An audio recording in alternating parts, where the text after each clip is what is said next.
Calls to investigate the origins of the special counsel's probe are getting louder, fueled by the fact that the Mueller report found several allegations included in the Steele dossier were either completely false or impossible to verify.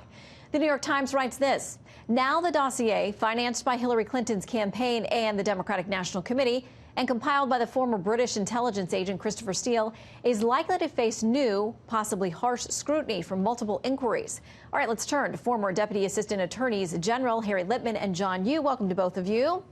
Thanks, Shannon. Okay, so a lot of questions, and this weekend, John, the New York Times writing essentially like, listen, a lot of this stuff just didn't pan out. Either not true, can't prove it, and now they're sounding like critics of the dossier 2 years in. I think that's accurate. If you read the first volume of the Mueller report and you look for any kind of confirmation of the Steele dossier, it's not in there.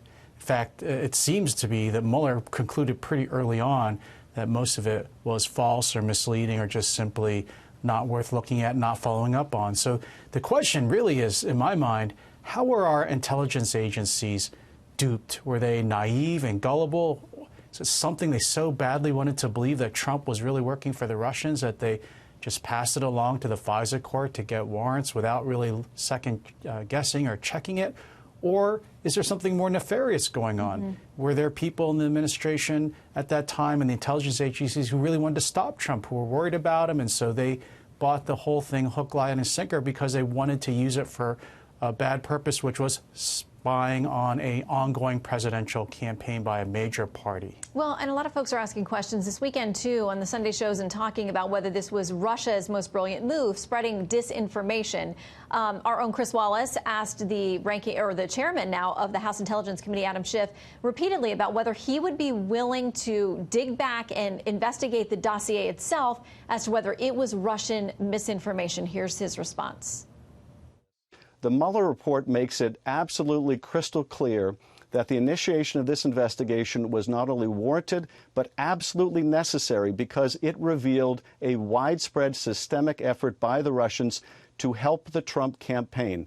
But, Harry, should Democrats be willing to see if part of that included spreading disinformation through the dossier? Yeah, maybe. I mean, look, I kind of agree with John. There were some snippets there that he verified, others that he said were wrong, but we just need to distinguish two things. The quality of the information we get, how we know it's the best, that's one thing. But then second, the most salient point right now is anything about the actual probe, anything that Mueller did, somehow infected by misinformation such that it led to wrong conclusions. I don't think there's any evidence to that. So as to John's S-word, the spying point, or that they were duped on purpose, you know, I just don't think there's any reason to think it now, but it's fine to look at and figure out how it is that that we, you know, received some intelligence, not all of which was borne out. All right, I want to get you both to comment as well on, we have new subpoenas that have gone out. The newest one today to former White House counsel Don McGahn. You know, the back and forth between the partisanship, the Republicans and Democrats over this. Congressman Collins says this in his letter to the chairman, Jerry Nadler, of the committee. He says, I encourage you to take the Attorney General up on his offer to read the full report. Dismissing this offer and refusing to review the report you demanded as soon as possible amounts to a dereliction of duty. The president is fighting another subpoena in court, says he is going to keep his financial records from being turned over. Give you both a bite at this back and forth. John, to you first. Well, first, I think this puts the White House in a tough legal spot, but not a tough political spot. Legally, they could claim executive privilege. The idea that the president's communications with his top aide should be protected by the Constitution so that the president can effectively pursue his responsibilities has been recognized by courts since the Watergate tapes case and by practice for many, many decades before that. But politically, I think the smart thing would be for Trump to waive executive privilege, let Don McGahn appear in Congress and tell his story. We already have his story. Mueller already put it in the report. There's almost no redactions around McGahn's story. Why not? Trump, I think, politically would be smart to let all the information out because Mueller already has.